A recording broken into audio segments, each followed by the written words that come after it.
किसानों के प्रति पूर्ण समर्पण भाव से, नेक नियत से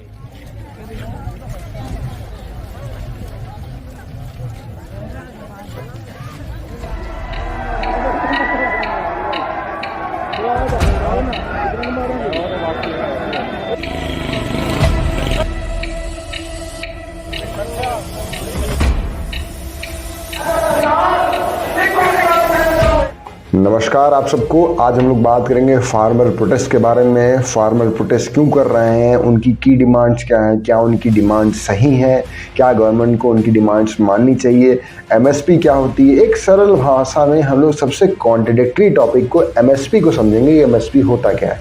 साथ ही साथ फार्मर्स की एक बहुत ही विशेष मांग है कि स्वामीनाथन कमीशन को अपने इंडिया में इम्प्लीमेंट किया जाए और उसके संबंध में कानून बनाया जाए। और बहुत सारे ऐसे फार्मर्स की डिमांड है जो इंटरनेशनल ट्रीटीज़ को भी चैलेंज करते हैं। जैसे उन्होंने कहा कि एफटीओ को हमारे इंडिया से बैन किया जाए और गवर्नमेंट ऑफ इंडिया को विड्रॉल लेना चाहिए एक बड़ी ट्रीटी में से। साथ ही साथ हम लोग ये भी समझेंगे जब कोई व्यक्ति प्रोटेस्ट करता है तो उसका अधिकार क्या है और उसके रिप्रिकॉशंस में, उसके एक्शन में गवर्नमेंट क्या कर सकती है। फिलहाल आप सब न्यूज़ में देख रहे होंगे कि गवर्नमेंट किस तरीके से कील्स रोड पे एम्बेडेड कर रही है, चेन्स एम्बेडेड कर रही है, वॉल ब्रिक्स खड़े हुए हैं किसान और फार्मर्स को रोकने के लिए, शॉर्ट गन्स, बुलेट, ये सारी चीज़ें चल रही। क्या ये सब चीज़ें एडमिसेबल है, क्या ये सब चीज़ें लीगल है, ये सारी चीज़ समझेंगे हम लोग इस वीडियो में। अब सबसे पहले ये समझ लेते हैं हम लोग कि फार्मर्स डिमांड क्या कर रहे हैं। सबसे पहली डिमांड फार्मर्स की ये है कि हमको एक लीगल गारंटी मिलनी चाहिए हमारे मिनिमम सपोर्ट प्राइस की। साथ ही साथ हमारे जो लोन्स है उसको वेवर किया जाए। साथ ही साथ फार्मर्स ये भी डिमांड कर रहे हैं कि वो सारी पॉलिसीज जो हमारे हार्वेस्टिंग को, जो हमारे प्रॉफिट को हार्म पहुंचा रही है उसको रोल बैक किया जाए, उसको वापस लिया जाए।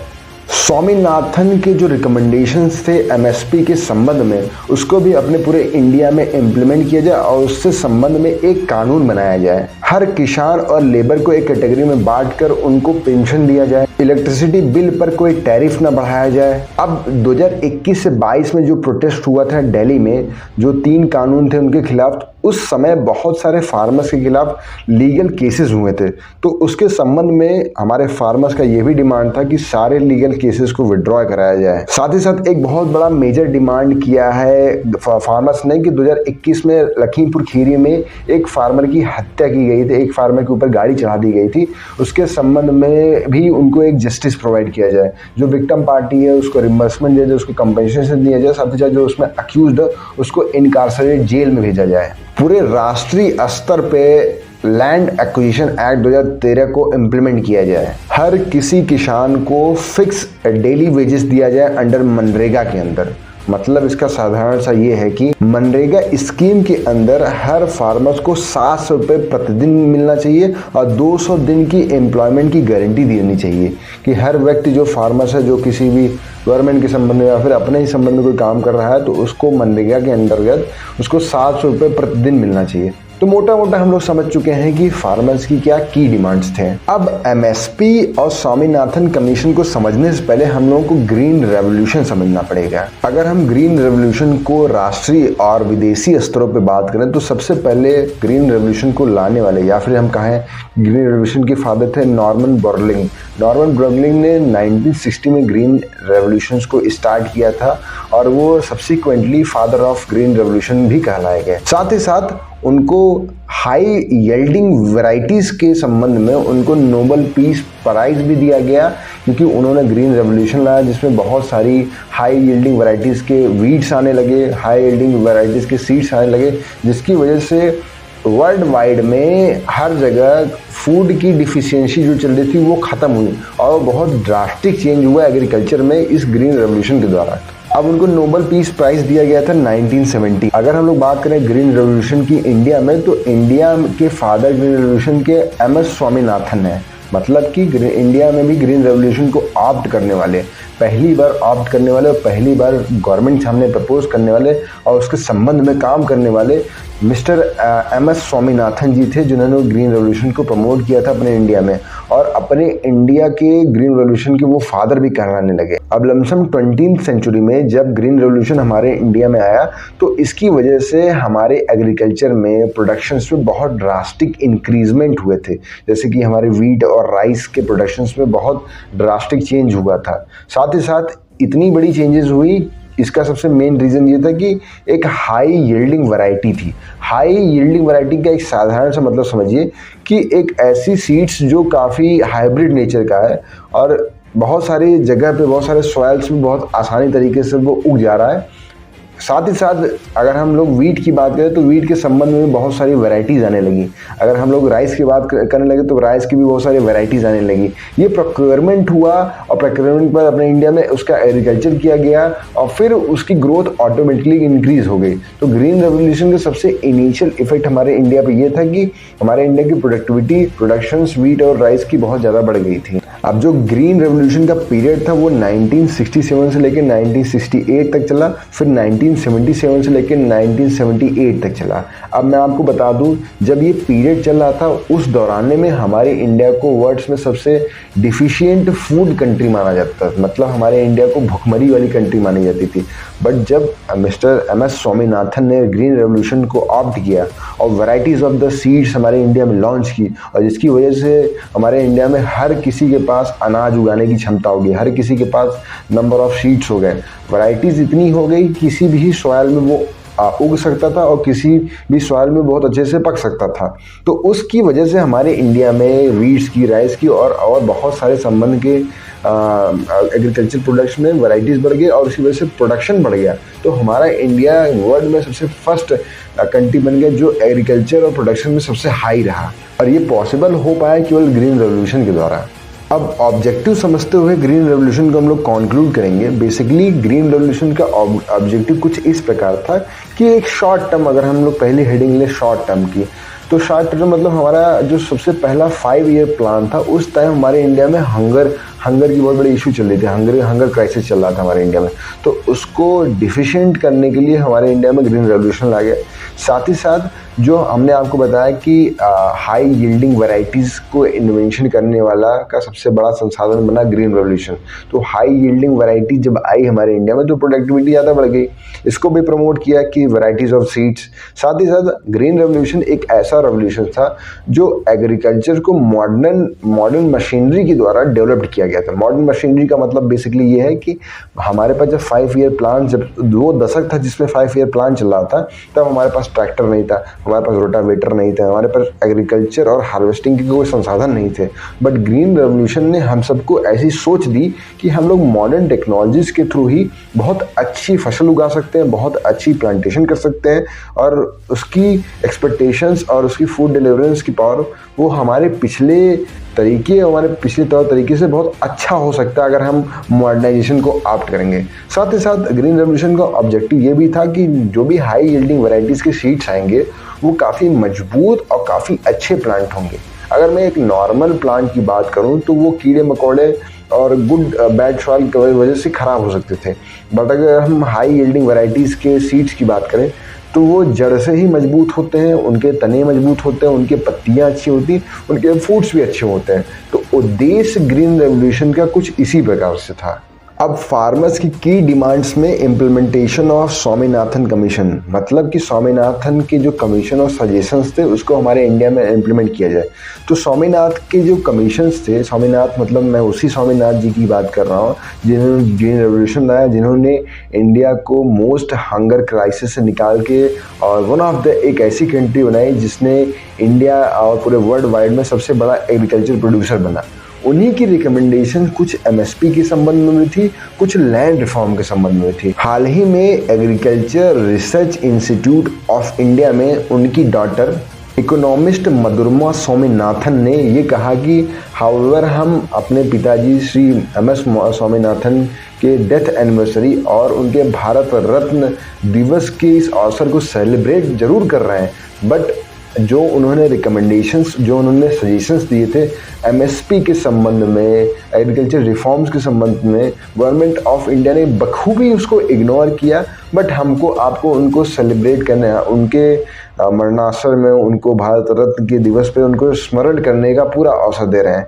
क्या हम ये मानेंगे जो फार्मर्स आज प्रोटेस्ट करने जा रहे हैं वो सब एक एनिमी है और उनके लिए स्पेशल जेल तैयार है? हरियाणा में बहुत सारे रिपोर्ट के द्वारा ये पता चल रहा है। तो इस पे गवर्नमेंट ऑफ इंडिया को सोचना चाहिए, इस पे गवर्नमेंट ऑफ इंडिया को कोई सलूशन लाना चाहिए, कोई प्रिवेंटिव मेजर्स लाना चाहिए। साथ ही साथ जो स्वामीनाथन कमीशन था, स्वामीनाथन कमीशन के जो सजेशन थे उसमें सबसे प्रमुख एक सजेशन ये था कि जब भी कोई भी सीड्स, जब भी कोई भी लाइक मैं गेहूँ चावल की बात करूँ, जब भी ये सरकार को बेची जाएगी तो उस पर एक मिनिमम सपोर्ट प्राइस होना चाहिए। मिनिमम सपोर्ट प्राइस को भी हम लोग समझेंगे क्या होता है, पहले हम लोग सजेशंस और रिकमेंडेशन समझ लेते हैं। मिनिमम सपोर्ट प्राइस होना चाहिए। मिनिमम सपोर्ट प्राइस सबसे पहले तो 50% प्रॉफिट होना चाहिए, एक नॉर्मल होना चाहिए जो कि होना ही चाहिए। साथ ही साथ उस 50% के साथ एक कॉम्प्रिहेंसिव अमाउंट भी होना चाहिए। कॉम्प्रिहेंसिव अमाउंट का उनका मतलब ये था कि जब भी हम हार्वेस्ट करते हैं तो उसमें खाद, माटी, पानी, ये सारी सुविधाएं लगती हैं, तो गवर्नमेंट ऑफ इंडिया को एमएसपी के अंदर उन सारे चार्जेस को भी इंक्लूड करना चाहिए। साथ ही साथ एम एस स्वामीनाथन ने लैंड रिफॉर्म के संबंध में भी सजेशन दिया। उन्होंने कहा कि जो ज़मीनें हार्वेस्टिंग और एग्रीकल्चर के लिए यूज़ होती है, जब भी उसको किसी पार्टी को बेची जाएंगी तो कुछ कंडीशंस के साथ बेची जाएंगी कि वो जो ज़मीन है वो एग्रीकल्चर पर्पज से ही आगे शिफ्ट हो, आगे सक्सीड हो, ना कि वहाँ पे कोई कॉर्पोरेट बिल्डिंग बन जाए, ना कि उस मिट्टी को दूषित कर दिया जाए कचड़े और रिफाइनरीज के द्वारा। तो इस संबंध में भी गवर्नमेंट ऑफ इंडिया को एक मशीनरी और एक ऐसा एल्गोरिदम बनाना चाहिए जिसमें एक कंडीशंस हो जब भी हम किसी एग्रीकल्चर लैंड को बेचेंगे। बट इंडिया ने उस चीज़ को इग्नोर किया। साथ ही साथ इंडिया ने मिस्टर एम एस स्वामीनाथन के जो एमएसपी के सजेशन थे उनको भी इग्नोर किया, जो कि सबसे बड़ी डिमांड है फार्मर्स की और जो कि उनके हित में है। अब हम लोग ये समझते हैं कि एमएसपी क्या होता है। बेसिकली एमएसपी का फुल फॉर्म होता है minimum support price. Suppose that एक फार्मर ने गेहूं की खेती की और उससे गेहूं निकले बहुत अच्छे। जब उसने खेती की थी गेहूं की तो 5 रुपए की उसने गेहूं खरीदी, 2 रुपए का उसने पानी खरीदा, 1 रुपए का उसने ज़मीन का रेंट दिया और 1 रुपए का उस पर खाद डाला। लमसम 10 रुपए की उसको लागत आई एक गेहूं को उगाने के लिए। अब हमने केवल ये उगाने की बात कर ली। अब जब भी गेहूं कटेगा तो हम लोग जो लेबर को चार्ज देंगे वो अलग देंगे, जो हम लोग ट्रैक्टर यूज़ करेंगे मशीनरी की अलग करेंगे वो अलग। मान लीजिए 3 रुपये हमने लेबर चार्ज दे दिया और 2 रुपये मैंने ट्रैक्टर को दे दिया, तो हमारा ओवरऑल एक्सपेंडिचर आ गया 15 रुपये। तो हमारे फार्मर्स और एमएसपी की जो मेन ऑब्जेक्टिव और कोर ये है कि जो भी फार्मर्स अपना डाइल्यूट करेंगे एक क्रॉप को उगाने के लिए, उसका 50+ उनका जो प्रॉफिट को लेके उसको हमको वापस मिलना चाहिए। अब एमएसपी इसमें क्या रोल प्ले करेगा?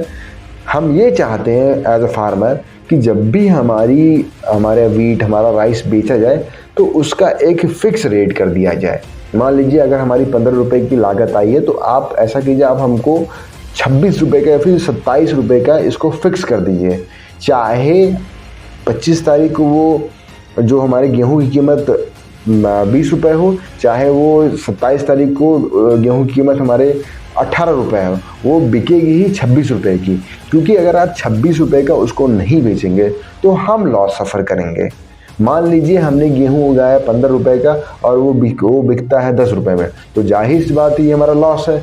तो एमएसपी के जो प्रोसेस था वो इसीलिए बनाया गया कि हमारा जो क्रॉप जो उगे, हमारा जो राइस, हमारा जो वीट उगे, उसकी लागत तथा हमारा जो लगा उसमें मेहनताना तथा जो हमारी संतोष का पैसा है वो हमको फिक्स अमाउंट में हर समय मिलता रहे।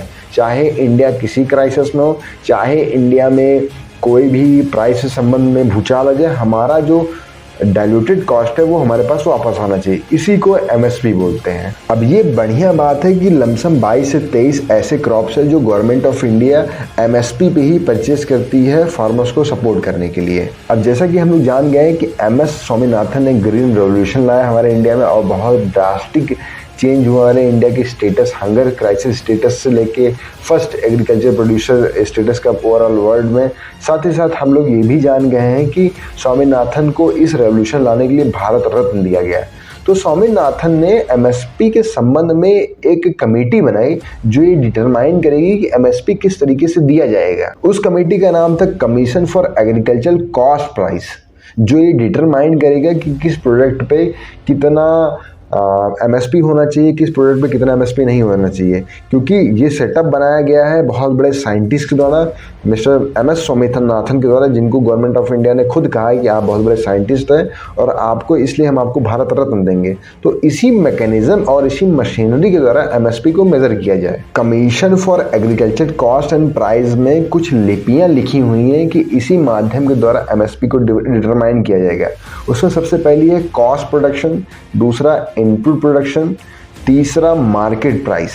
कॉस्ट प्रोडक्शन का मतलब है, जैसा कि मैंने आपको शुरुआत में बताया कि फार्मर जब कोई भी एग्रीकल्चर लगाते हैं, जब भी कोई फार्मिंग करते हैं, तो जितना भी उनका पैसा जितना भी उनका पूंजी लगता है, वो पूंजी चाहे सीड्स के पैसे को खरीदने के लिए, चाहे उसमें हार्वेस्टिंग के लिए, चाहे उसमें ट्रैक्टर के लिए, चाहे इरिगेशन के लिए, चाहे वो फर्टिलाइजर के लिए हो, तो उस कॉस्ट को अलग किया जाएगा। उसमें 50 रुपये और ऐड किया जाएगा। साथ ही साथ इनपुट प्राइस, मतलब कि उसमें जो फर्टिलाइजर लगा, उसमें जो ट्रैक्टर चला, उसमें जो पानी लगा, उसका कॉस्ट अलग रखना चाहिए। तीसरा मार्केट प्राइस, हमने जो ट्रैक्टर का पैसा लगा वो अलग कर लिया, हमने जो लैंड पे लीज थी उसका पैसा अलग कर लिया, हमने जो सीड्स खरीदा उसका पैसा अलग कर लिया, हमने जो उसमें इरिगेशन के लिए संबंध में पैसा डाइल्यूट किया उसका पैसा अलग कर लिया। उसके बाद 50% उसमें ऐड और कर दिया। इसके बाद हमने जो अब अमाउंट रखा वो हमारा एमएसपी होगा, जिसकी वजह से कभी भी फार्मर सफ़र नहीं करेंगे। अब मार्केट प्राइस का मतलब ये था, जब भी मार्केट ऊपर नीचे होगा, जब भी किसी भी सीड्स की प्राइस ऊपर नीचे होगी, अगर फिक्स एमएसपी रहेगी तो किसी भी फार्मर को नुकसान नहीं होगा। तो मेरे हिसाब से एमएसपी को मेज़र करने का जो ये तरीका बना ये गलत नहीं है। हम कभी भी कोई भी नॉर्मल बिजनेस करते हैं तो हम ये अश्योर करते हैं कि हमारा जितना हमारा एक्सपेंडिचर लगा है उसके प्लस में ही हमको प्रॉफिट हो। अगर हमको हमारा जो एक्सपेंडिचर लगा अगर वही हमको केवल वापस मिल रहा है तो हम धंधा करेंगे ही नहीं, किसी भी कोई भी बिजनेस हम नहीं करेंगे। तो जो फंडामेंटल एक बड़े कॉर्पोरेट बिजनेस के लिए है वही सेम फंडामेंटल एक नॉर्मल फार्मर्स के लिए भी है, और वही वो डिमांड कर रहे हैं गवर्नमेंट ऑफ इंडिया से। हमारे फार्मर्स का चौथा डिमांड था वेवर ऑफ फुल डेट। इसका मतलब ये है कि जितने भी लोन्स हमारे फार्मर्स ने लिया है गवर्नमेंट ऑफ इंडिया से उसको कम्प्लीटली वेव किया जाए, उसको कम्प्लीटली हटाया जाए फार्मर्स के ऊपर से। क्योंकि अगर हमारे पास एमएसपी नहीं थी तो हम किस तरीके से उस लोन को भरेंगे। उस वजह से हम आपसे रिक्वेस्ट करते हैं कि जितने भी हमारे नाम पर डेट चल रहे हैं उसको आप वापस लीजिए या फिर उसके संबंध में कोई रेजोल्यूशन दीजिए। अब बहुत सारे ऐसे न्यूज़ रिपोर्टर करते हैं कि जितना वो डेट माफ़ करने के लिए कह रहे हैं वो इम्पॉसिबल है, लेकिन मैं ये कह रहा हूँ कि गवर्नमेंट ऑफ इंडिया को हम नहीं कह रहे पूरी तरीके से माफ़ करें, तो कुछ ऐसी कंडीशन और कुछ ऐसी मशीनरी फिट करें कि ऑटोमेटिकली वो फार्मर्स ही अचीव कर पाए वो प्राइस जिससे वो खुद की ही डेट भर पाए। चाहे वो हो सकता है एमएसपी भी हो सकता है, या फिर कोई ऐसी पॉलिसी जो गवर्नमेंट ऑफ इंडिया बनाए फार्मर्स के प्रति, जिससे लेबरिंग तो फार्मर्स की हो, मेहनत फार्मर्स का ही हो, बट पैसा उनको ऐसा इतना मिल जाए कि वो अपना प्रॉफिट भी कर पाए और लोन भी भर पाए। लेकिन गवर्नमेंट इस चीज़ में फेल्ड है। पांचवा, implementation of land acquisition act 2013। Land acquisition act को 2013 को पूरे इंडिया में इम्प्लीमेंट किया जाए। अब बेसिकली लैंड एक्विजिशन एक्ट एक क्लॉज लगाएगा उन सारे लोगों के ऊपर जो एक फार्मर्स की ज़मीन खरीदेंगे, कि जब भी वो ज़मीन खरीदेंगे तो उसमें पहले तो कंसेंट होना चाहिए किसी फार्मर का, जब भी वो कोई लैंड किसी को देगा। दूसरी चीज़, जो कलेक्टर प्राइस होगा उस लैंड की, उसका 4 गुना उस फार्मर को दिया जाएगा। क्योंकि एक जो ज़मीन होती है वो लोग बोलते हैं बड़ी उपजाऊ ज़मीन होती है। अगर हमको उस उपजाऊ ज़मीन की जो करंट वैल्यू चल रही है अगर वही मिलेगी तो हमारे उस लैंड को बेचने का कोई मतलब ही नहीं है। हमको उस ज़मीन की 4 गुना वैल्यू चाहिए, जिससे हम अपना पालन पोषण या फिर वही सेम ज़मीन हम कहीं और ख़रीद पाएँ और उसी सेम पैसे से कोई अच्छी हार्वेस्टिंग कर पाए। तो इस पर्पज़ से लैंड एक्विजिशन एक्ट 2013 को हमारे पूरे इंडिया में पास किया जाए। फार्मर्स का छठा डिमांड था कि लखीमपुर खीरी में जो रश ड्राइव करके जो गाड़ी चढ़ा के 4 फार्मर्स और एक जर्नलिस्ट को मार दिया गया था, उनके खिलाफ एक कानूनी कार्रवाई किया जाए, उनको पनिशमेंट दिया जाए। बेसिकली 2 अक्टूबर 2021 को प्रोटेस्ट कर रहे थे लखीमपुर खीरी में। उसी प्रोटेस्ट के दौरान में बहुत सारे उनके साथ मॉब लिंचिंग हुई फार्मर्स के साथ ही साथ पुलिस वहाँ की रबर बुलेट चलाए थे उनके ऊपर। उसी बीच में एक मिनिस्टर का लड़का था जिसने गाड़ी रौंदते हुए 4 किसानों को मार डाला और एक जर्नलिस्ट को मार डाला। साथ ही साथ 10 ऐसे किसान तो जो इंजर्ड भी हुए थे। और मैं आपको बताऊं, अभी हमारे फार्मर्स को जितना क्विकली जेल में डाला जा रहा है प्रोटेस्ट करने के लिए, उतनी ही क्विकली हमारी गवर्नमेंट ऑफ इंडिया ने बीजेपी गवर्नमेंट बची है उस मिनिस्टर के लड़के को बचाने के लिए इस मुकदमे से। न आज तक उसका निस्तारण हुआ, न आज तक वो लड़का कभी थाने गया, न आज तक वो जो मिनिस्टर का लड़का जो 4 फार्मर्स को मार डाला कचर के, जो एक जर्नलिस्ट को मार डाला कचर के, उसके खिलाफ कोई कार्रवाई नहीं की गई। तो मेरे हिसाब से फार्मर्स का जो प्रोटेस्ट है, ये डिमांड है बहुत ही अच्छा डिमांड है और इसको गवर्नमेंट ऑफ इंडिया को निस्तारण करना चाहिए, बीजेपी गवर्नमेंट को निस्तारण करना चाहिए, जिसके संबंध में अभी तक 2021 के द्वारा कुछ किया ही नहीं गया है। अब 7वां डिमांड फार्मर्स का ये था कि अंडर मनरेगा की जो पॉलिसी, उसके अंतर्गत हर फार्मर्स को 200 दिन की हर साल की एम्प्लॉयमेंट दी जाए। पहले 100 दिन की एम्प्लॉयमेंट थी। साथ ही साथ प्रतिदिन का जो वेज होना चाहिए उस मनरेगा के अंदर, वो 700 रुपये होना चाहिए। अब मैं आपको बताऊं, बहुत सारे ऐसे रिपोर्टर्स जो ये कह रहे हैं अगर हम 700 रुपये देने लगेंगे, जो बीजेपी का बेसिकली सपोर्ट कर रहे हैं, गोदी मीडिया है, जो ये कह रहे हैं कि अगर 700 रुपये देने लगे तो हमारा देश विदा हो जाएगा, देश से ही विदा हो जाएगा। अब मैं आपको बताऊं कि हमारे जौनपुर में एक पॉलिटेक्निक चौराहा है, वहाँ पे हम 500 रुपये में एक लेबर उठाते हैं, जिससे हम अपना घास पात, झाड़ मछली, बाथरूम वाथरूम सब कुछ क्लीन करवाते हैं और उसको पूरे दिन का 500 रुपये देते हैं। ऑन द अदर हैंड अगर हम एक फार्मर की बात करें तो फार्मर जब वो खेत में घुसता है तो खेत की एक एक घास उखाड़ता है। अगर कोई भी जर्नलिस्ट या फिर कोई भी बीजेपी के नेता एक दिन अगर घास उखाड़ने दे दे तो 700 रुपये हम किसी किसान को नहीं चाहिए, लेकिन वो घुस नहीं रहे हैं तो उनको 700 रुपये बहुत बड़ी कीमत लग रही है। जब एक नॉर्मल आदमी, एक नॉर्मल लेबर की मूल्य प्रतिदिन के रुपये 500 रुपये है, तो एक किसान की 700 रुपये क्यों नहीं होनी चाहिए? और क्या इसमें आश्चर्य होना चाहिए? तो मेरे हिसाब से ऐसा कोई आश्चर्यचकित मुझे नहीं किया 700 रुपये, क्योंकि 700 रुपये एक वाजिब रुपये है, एक फार्मर डिजर्व करता है। कड़ी धूप में घास उखाड़ना, कड़ी धूप में हार्वेस्टिंग करना, कड़ी धूप में एग्रीकल्चर को प्रमोट करना, प्रोडक्टिविटी बढ़ाना, मेरे हिसाब से 700 रुपये भी कम है, उसको कम से कम 2000-3000 रुपये करना चाहिए। बट गवर्नमेंट ऑफ इंडिया ने अभी तक, बेसिकली बीजेपी गवर्नमेंट ने अभी तक इस विषय में कोई भी निस्तारण, कोई भी स्पीच नहीं दिया है।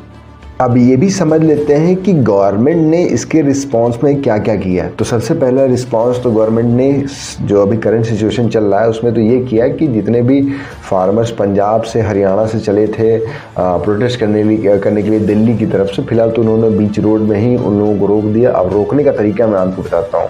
वज्र ठंडी में उनके ऊपर पानी के छींटे मारे गए, उनके ऊपर टीयर गैस मारे गए, उनके ऊपर रबर के बुलेट मारे गए, बहुत लोग घायल हो गए, 2-3 किसान मर भी गए। अभी तक इतना बीजेपी गवर्नमेंट ने कर भी दिया है। साथ ही साथ उन्होंने कांटा बिछा दिया रोड पे। एक कांटा होता है जो जनरली ऐसे ट्रे की तरह रोड पे बिछा दिया जाता है, but government of India, BJP government ने क्या किया कि पहले तो रोड को तोड़ा, और रोड को तोड़ने के बाद उसमें कील गाड़ी, उसके बाद उसके ऊपर लिंटर डाला, फिर उसके ऊपर एक और कील डाली, फिर उसके ऊपर भी लिंटर डाला।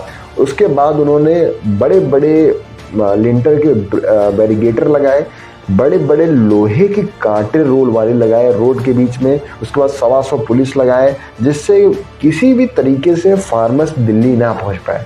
वो दिल्ली पहुंचेंगे, वो पार्लियामेंट के सामने जाएंगे, वो पार्लियामेंट के सामने अपनी बात करेंगे, क्या पता वो भगत सिंह भी बन जाए। तो इन सब चीज़ों को रोकने के लिए गवर्नमेंट ऑफ इंडिया साम दाम दंड भेद सब कुछ लगा रही कि चाहे फार्मर्स जिए, चाहे फार्मर्स मरे, लेकिन वो दिल्ली ना पहुँचे। क्योंकि जैसा कि मैंने आपको बताया, मरना स्टार्ट हो गया है फार्मरों का, लेकिन गवर्नमेंट को कोई परवाह नहीं।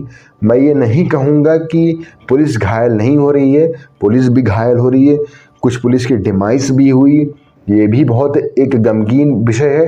लेकिन ये हो इसलिए रहा है क्योंकि जो हमारे राजा हैं देश के, सिपाही चाहे मरे, जनता चाहे लड़े, हमको अपना खाना है, हमको किसी की नहीं सुननी है। तो फिलहाल में गवर्नमेंट ऑफ इंडिया ने अपना ये इनिशियल रिस्पांस दिखाया। साथ ही साथ जुलाई 2021 में जब 3 लॉ को रीअपील कर दिया गया, जब 2021 में प्रोटेस्ट दोबारा हुआ था एमएसपी के संबंध में, 3 काले कानून के संबंध में, तो गवर्नमेंट ऑफ इंडिया ने वो 3 काले कानूनों को वापस ले लिया था और उन्होंने ये आश्वासन दिया फार्मर्स को कि हम लोग एमएसपी के संबंध में एक कमेटी इस्टेब्लिश करेंगे, जो कमेटी ये डिटरमाइन करेगी कि कितना एमएसपी देना चाहिए, जीरो नेचुरल फार्मिंग कितना प्रमोट करना चाहिए, क्रॉपिंग पैटर्न्स को कितना देखना चाहिए। इन सारे संबंध में एक कमेटी इस्टेब्लिश हुई। वो कमेटी इस्टेब्लिश हुई जुलाई 2022 में, और मुझे बताते हुए कि ये खेद हो रहा है, आज 2024 चल रहा है, अभी तक उस कमेटी के द्वारा कोई भी रिपोर्ट नहीं आई है। रिसेंटली में गवर्नमेंट ऑफ इंडिया ने कैबिनेट मिनिस्टर से बात करके एक दूसरी कमेटी बनाई है, जिसमें रूरल, एनिमल हस्बेंड्री और अन्य मिनिस्टर्स को इंक्लूड किया है, और ये आश्वासन दिया है फार्मर्स को कि बहुत जल्द हम आपसे कनेक्ट करेंगे और एक कमेटी बनाएंगे जो एमएसपी के संबंध में आपसे बात करेगी। फिलहाल वो दिन आने से रहा, शायद आ जाए, और आ जाए तो बहुत अच्छी बात है, बट अभी तक कोई वो दिन नहीं आया है जिस दिन वो कमेटी रिपोर्ट देगी। 2021 और 2022 की कमेटी तो ख़त्म ही हो गई, उसको नई कमेटी से रिप्लेस कर दिया गया। लेट्स सी कि उस आज की जो कमेटी बनी वो कोई अच्छा रेजोल्यूशन पास करे। अब ये भी समझ लेते हैं कि एमएसपी को ऑप्ट करने से क्या क्या चैलेंजेस आ सकती हैं। तो सबसे पहला गवर्नमेंट ऑफ इंडिया का ये कहना है कि फोर्स प्रोक्योरमेंट होगा इसमें। बेसिकली फोर्स प्रोक्योरमेंट का मतलब ये है कि अगर हम एमएसपी फिक्स कर देंगे तो हमको 100% वीट को, राइस को और एमएसपी प्रोडक्ट्स को खरीदना पड़ेगा। अब चाहे हमारे पास शॉर्टेज ऑफ स्टोरेज हो, चाहे हमारे पास शॉर्टेज ऑफ बायर्स हो, हमको आपका लेना ही पड़ेगा, जिससे हमारा रिसोर्स तो वेस्ट होगा ही, साथ ही साथ वो खरीदा हुआ अनाज भी वेस्ट होगा। साथ ही साथ गवर्नमेंट ऑफ इंडिया का ये भी कंसर्न है कि अगर एमएसपी इम्पोज करेंगे तो क्रॉपिंग का जो पैटर्न है वो डिस्टार्ट होगा, वो ख़राब होगा, क्योंकि जितने भी फार्मर्स होंगे वो ऐसी क्रॉप को हार्वेस्ट करेंगे जो एमएसपी के अंदर आता हो। अब जैसे एमएसपी के अंदर मान लीजिए गेहूं, बाजरा, चावल, रुदई, दाल, यही सब आती होगी, तो वो यही केवल उगाएंगे ही। तो इसकी वजह से हमारी बायोडाइवर्सिटी और हमारे सॉइल के हेल्थ को भी ख़राब किया जा सकता है, और हो सकता है अगर हम कुछ ही प्रोडक्ट को अगर हम एमएसपी में रखेंगे तो रेस्ट ऑफ द प्रोडक्ट्स जो हार्वेस्ट ही नहीं होंगे, तो उसके संबंध में इन्फ्लेशन हमारे कंट्री में आ जाएगा। तीसरा, हमारे सेंट्रल गवर्नमेंट को ये प्रॉब्लम हो रही है कि अगर हम एमएसपी को लेंगे तो चैलेंजेस बेसिकली तीसरी ये आएगी कि हम अगर रिसोर्सेज परचेज करते रहेंगे, हम एक फिक्स दर पे हम अनाज को खरीदते रहेंगे, जो कि हमको मैंडेट हो जाएगा खरीदना, तो जब भी हमारे पास रिसोर्सेज फुल हो जाएंगी और बायर्स कम हो जाएंगे तो ऑटोमेटिकली जो हम रिसोर्स परचेज किए रहेंगे वो वेस्ट होगा, और बायर्स मिलेंगे नहीं, तो जो हमारे गवर्नमेंट ऑफ इंडिया का धनराशि है वो अनायास का खराब होगा। अब जो चौथा गवर्नमेंट ऑफ इंडिया ने ऑब्जेक्शन दिया, ये बेसिकली कम्प्लीटली फ्रिवोलस ऑब्जेक्शन है कि हम ओवरबर्डन हो जाएंगे अगर हम एमएसपी इम्पोज करेंगे।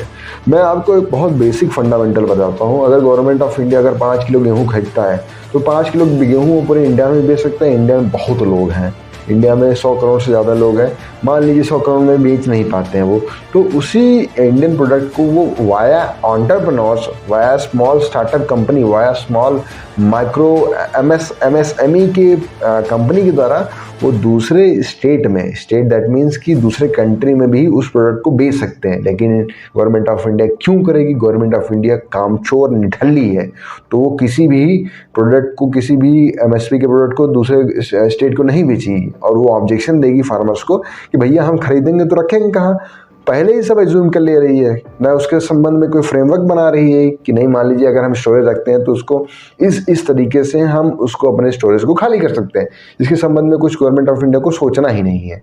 तो इसलिए जो चौथा पॉइंट है, दूसरा पॉइंट है, वो कम्प्लीटली फ्रिवोलस है, वो जस्ट एमएसपी को ऑब्जेक्ट करने के लिए गवर्नमेंट ऑफ इंडिया कर रही है। अब गवर्नमेंट ऑफ इंडिया ये कह रही है कि एमएसपी नहीं देनी चाहिए, उसकी जगह हमको डायरेक्ट इनकम ट्रांसफ़र कर देना चाहिए।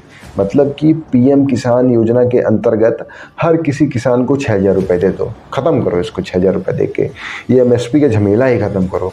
6,000 रुपये देने से गवर्नमेंट ऑफ इंडिया को ये लगता है कि एक 100 टन अनाज उगाने वाले आदमी का 6,000 रुपये से पूर्ति हो जाएगी। दूसरा, गवर्नमेंट ये कह रही है कि हम आपको चलिए फर्टिलाइज़र पे सब्सिडीज़ दे रहे हैं, हम आपको, अगर आप 1,000 रुपये का पैकेट खरीदते हैं तो उसमें 500 रुपये आपके खाते में वापस चला आएगा अगर आप प्रॉपर रसीद लगाएंगे। तो इन सब माध्यमों के द्वारा हम एमएसपी का एक अल्टरनेट निकाल सकते हैं, डायरेक्ट इनकम को ट्रांसफ़र, जिसको डायरेक्ट इनकम सपोर्ट भी कहते हैं। Direct income support government of India के द्वारा ये है कि 6,000 रुपये खाते में डाल दो, फर्टिलाइजर्स पे सब्सिडीज़ दे दो, सीड्स पे सब्सिडीज़ दे दो, सीड्स के प्राइजेस कम कर दो, बट किसी भी क्रॉप का जो एक्चुअल प्राइस है उसको मत दो। उसके संबंध में उनको प्रोडक्ट बेच दो। 5 रुपये का प्रोडक्ट उनको 3 रुपये में बेच दो, 2 रुपये का सीड बेच दो। बट अब चाहे वो सीड कितना इफेक्टिव है, कितना वो फ्रूटफुल है, वो हमसे नहीं मतलब है। हमने आपको कम पैसे में दे दिया, अब आप उसको अच्छे से उगाओ, चाहे भाड़ जाओ, हमसे नहीं मतलब है। गवर्नमेंट ऑफ इंडिया ये करना चाह रही है एमएसपी की जगह। आज के लिए बस इतना ही। अगर आप लोगों को वीडियो अच्छी लगी तो वीडियो को शेयर करें, वीडियो को लाइक करें, वीडियो पे कमेंट करें। अगर आपको किसी अन्य विषय पे जानकारी चाहिए, किसी अन्य विषय पे विस्तृत जानकारी चाहिए, तो उस विषय का टॉपिक आप कमेंट सेक्शन में डाल दीजिए। हम प्रयास करेंगे उस पर एक अच्छी इन्फॉर्मेटिव वीडियो बनाने के लिए। तो धन्यवाद आप सबका। That is all for the today.